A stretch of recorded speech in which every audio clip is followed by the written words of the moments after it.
नमस्कार, one India Hindi में आपका स्वागत है। घरेलू पैसेंजर्स के लिए नागर विमानन मंत्रालय ने विमान कंपनियों पर ही बैगेज लिमिटेशन का फैसला छोड़ दिया है। आधिकारिक आदेश में कहा गया है कि घरेलू रूट्स पर बैगेज लिमिटेशन का फैसला विमान कंपनियां ही तय करेंगी।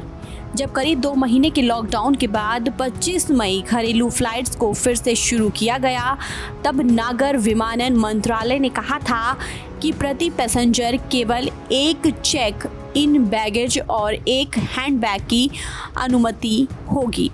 इसके बाद 23 सितंबर को मंत्रालय की तरफ से एक नया आदेश जारी किया गया। इस आदेश में कहा गया बैगेज लिमिटेशन एयरलाइन की पॉलिसी के आधार पर होगा। मंत्रालय ने यह भी कहा कि चेक इन बैगेज से संबंधित मामलों को रिव्यू किया गया है। इसमें स्टेक होल्डर से मिले फीडबैक इनपुट्स को भी ध्यान में रखा गया है।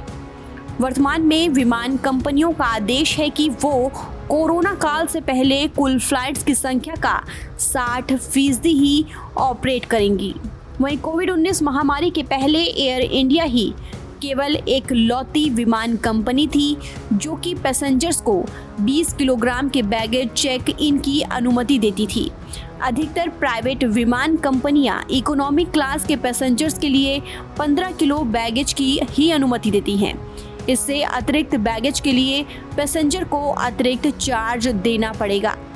इस बीच एयर इंडिया एक्सप्रेस ने ट्वीट कर कहा कि वो अभी भी सऊदी अरब से भारत के लिए ऑपरेट कर रही है। इस ट्वीट में कहा गया है कि विमान कंपनी सऊदी अरब से भारत के लिए पैसेंजर्स को कैरी नहीं करेगी। इसके पहले 22 सितंबर को सऊदी अरब नागर विमानन अथॉरिटी ने इंडिया, अर्जेंटीना और ब्राजील से फ्लाइट पर प्रतिबंध लगा दिया था। फिलहाल इस खबर में इतना ही। देश और दुनिया की तमाम खबरों के लिए आप बने रहिए वन इंडिया हिंदी के साथ।